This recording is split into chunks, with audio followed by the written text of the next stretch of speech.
It's time for us to get into the next presentation for the day, which is on the topic, hiring for growth.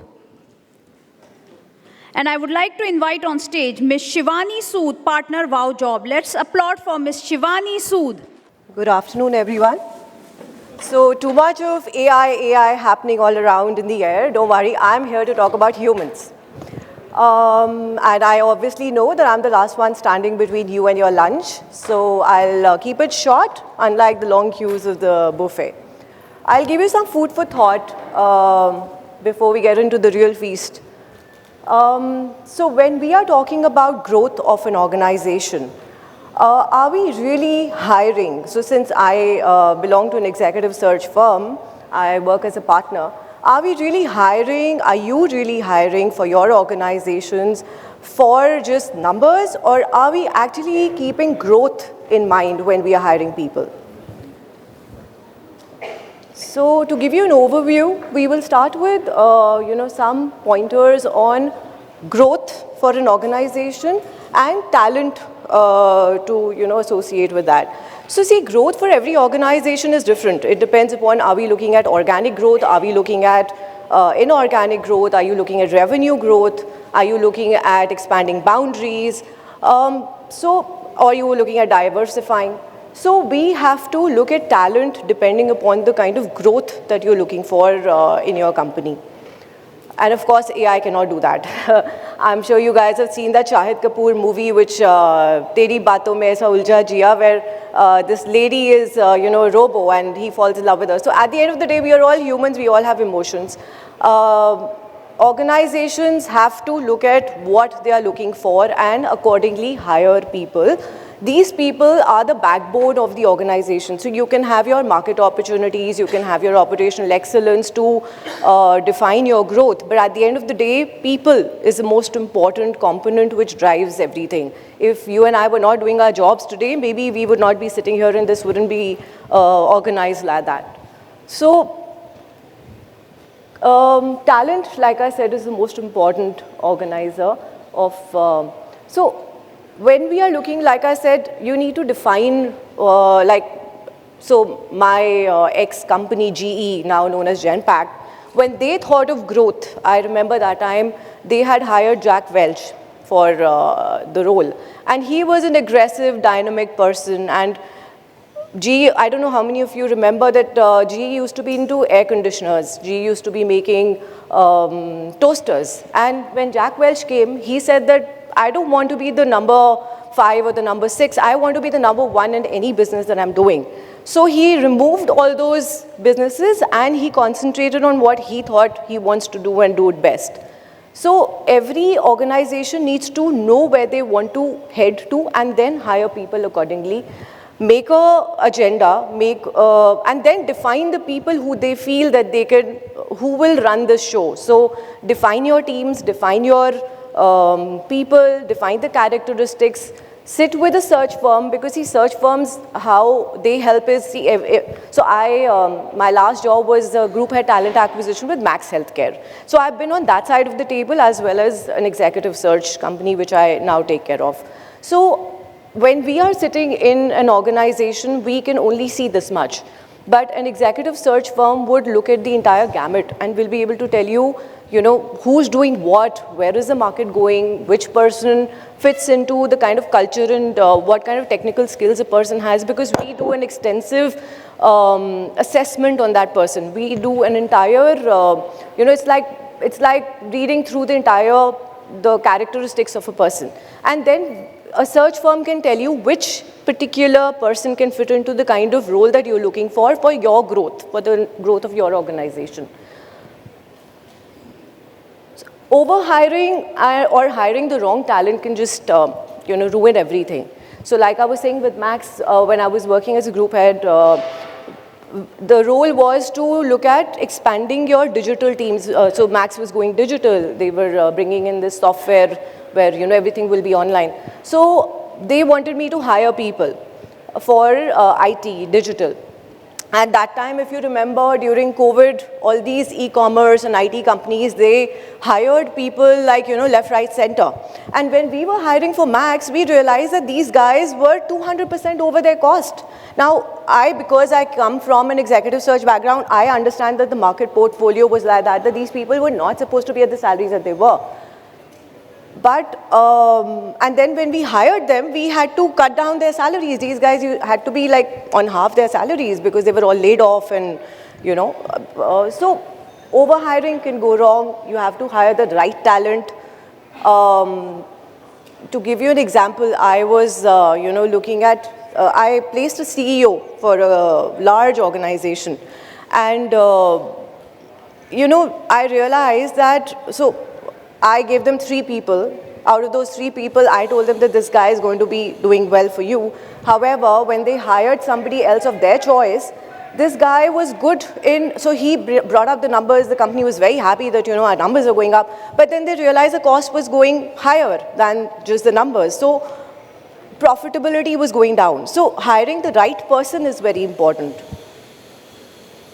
So, you have to take that sip. You have to have strategic, proactive, and integrated hiring.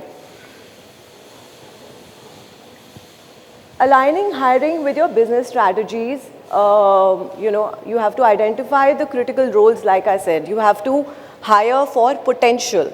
You have to see what you really require. What kind of people do you really require when you're hiring? And of course, diversity can help you in innovation. Diversity helps in better decision making. So here are some examples of companies where they looked at what they want and then did that, running back.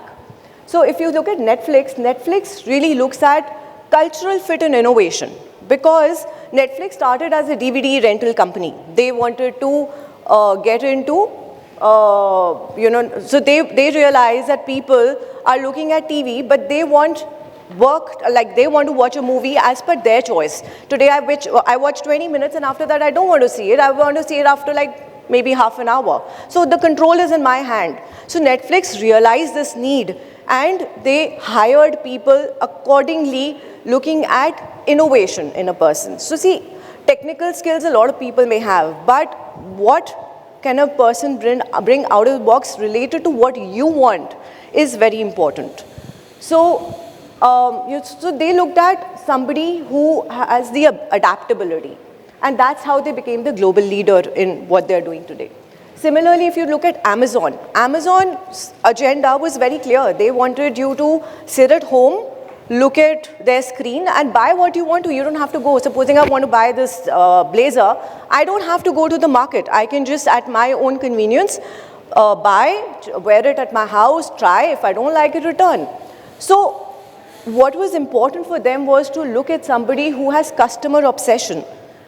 See, we are all humans. Everybody is very different. Thankfully, unlike AI, God has created every individual very differently. Everybody has their own characteristics, their own shortcomings, their own strengths, their own weaknesses. And one needs to identify that, and accordingly, one can do very well in what they are doing. So that's what Google saw again. So when we talk about Google, it was a normal search engine. From there, they moved on to a cloud kind of a scenario. So, and then they obviously started like Tesla, they also started their self-driving cars. So again, the kind of people that they had to hire would be very different from what Amazon would want to hire to what a Netflix would want to hire. Look at Microsoft, for example, how they have moved to an AI expansion. Look at Tesla. Tesla was very clear that we want sustainability. We want people who want to work for a cause, not just for money, not just for their salaries, but somebody who also understands that we are working for a cause. Look at Tata's. Tata's hired somebody for this person was hired for TCS, and they realized that he's the kind of guy who fits into our culture, and how he became a part of their board and how he grew the company. I mean, it's an example in itself. So long-term potential is what one needs to focus on, and that's where your goals can be met. So it's very important for a company to also look at ways to attract good talent. Like, a lot of companies approach us and they say that, listen, I don't know what you're doing, but I want that guy. Now, you want that guy, but what are you going to give him? Money is not always a puller for everyone.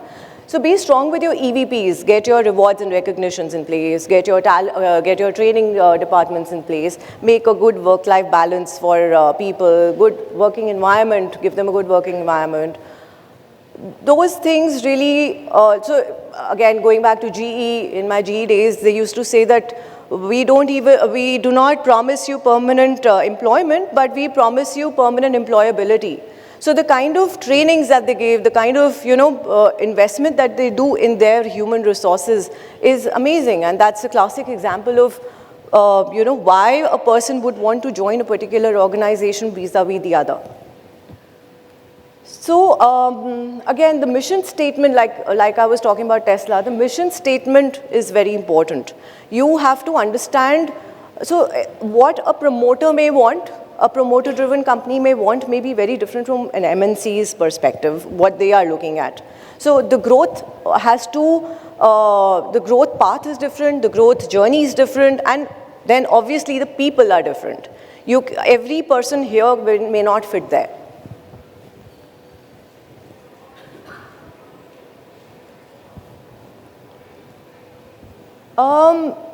Again, like we see Unilever, AI tools, yes, we need AI tools, but again, AI tools are an aid. We also use these assessment tools. So let me give you a very classic example. I was hiring for a very large company, wouldn't want to give a name. So this candidate came after 17 years of working in a large infra company. And this company wanted to really hire him. They really liked him. We did an entire assessment on this person. They got a Thomas profiling done for him. Every possible behavioral, characteristic, technical skills, everything was, taken care of. He went through, I think, 14 rounds of interviews. And after 14 rounds of interviews, this person was given an offer. He was offered. He was very happy with the salary. Everything was good. And this was like just before COVID, just after COVID actually. COVID happened. He moved from a big town to a small town with his family. Now he had to go back to that corporate life. And, last day when he had to join, like the day he had to join, one day before, I get to know that he calls me and says, Shivani, I cannot join this company. And I'm like, ouch, 14 rounds of interviews, so much, 6 months of my entire thing has gone into him. The company's invested so much, airline tickets, this, that, everything. And then he suddenly says, I'm sorry, I can't join.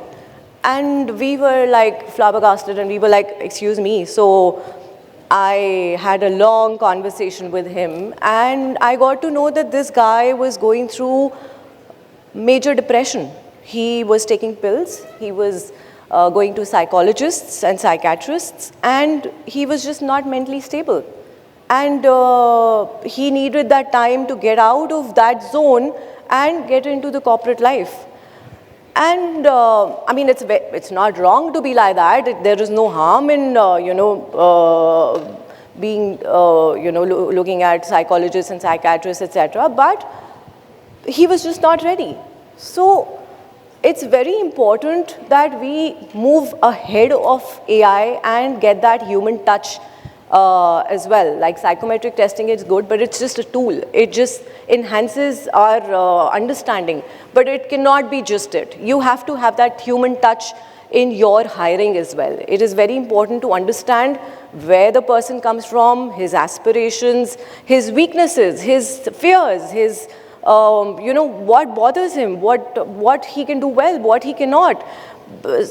I mean, COVID changed everything. COVID made us very different. Every person, I think, became very different after that. So when I was doing my interviews, when I keep doing my interviews, I realized that so many people from where they were, their mindset is different now, their thought process is different, how they believe in things is different. So you have to have that human touch. Without that, you cannot move on in this sort of an environment.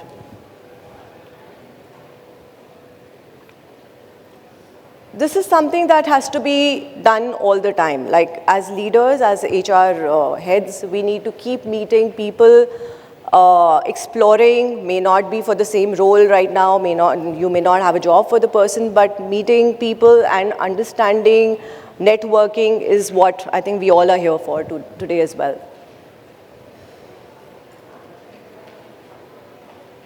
Again, use your talent markets. Use your, you have to look at high-performing employees. High performance is again a very relative term. Somebody may be doing very well in a particular organization, may not be doing so well in another organization. Again, depends on what is given to him. Is he the right fit for the role? Is he not the right fit for the role?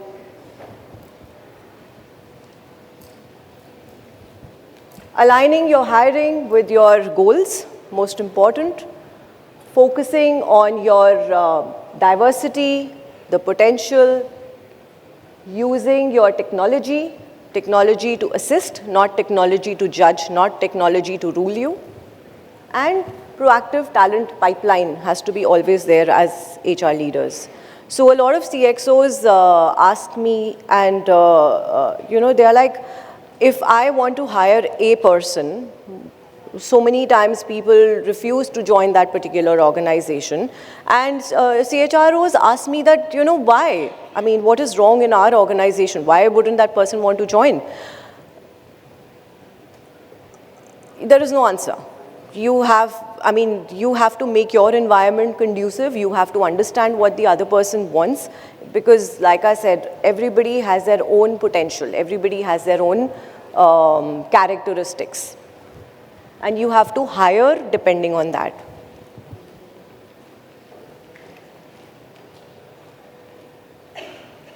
So like I said, growth is not, it does require vision, but it requires a right person also to help you to live that vision.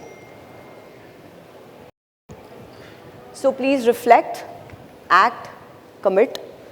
Very important to look at the growing markets, very important to understand which industry is doing what, which industry is heading where, and accordingly look at your mappings, look at your hiring processes, look at the strategies that you're looking at for hiring. Engage with search firms, very important, because like I said, they are the ones who would know who we are wanting, what we are wanting, what can you get best, and what is the talent pool like. So talent, like I said, is just part of the growth equation. It's the driving force behind it.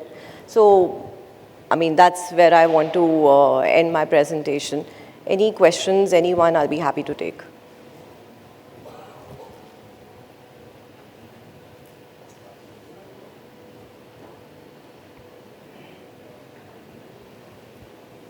No questions? Thank you.